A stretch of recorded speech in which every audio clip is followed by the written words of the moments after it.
गंगापूर धरणातून पाण्याचा विसर्ग कमी करण्यात आल्यानंतर आता नाशिकमध्ये गोदावरीच्या पाणी पातळीमध्ये घट झालेली आहे।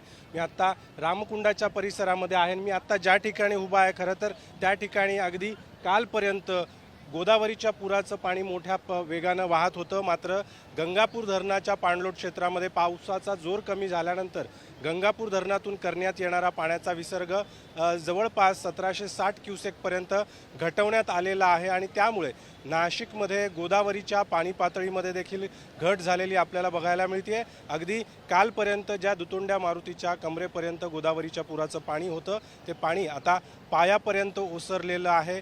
पूर गोदावरीचा काही प्रमाणामध्ये ओसरलेला आपल्याला बघायला मिळतोय। मात्र रामकुंड आणि गोदा घाटाच्या परिसरामध्ये अद्यापही पूरस्थिती सलग 7व्या दिवशी कायम असल्याचं आपल्याला बघायला मिळेल, कारण अद्यापही पाण्याची पातळी पूर्ण कमी झालेली नाही आणि त्यामुळे या सगळ्या परिसरामधली जी लहान मोठी मंदिरं आहेत त्या मंदिरांना अद्यापही गोदावरीच्या पुराच्या पाण्याचा वेढा कायम आहे।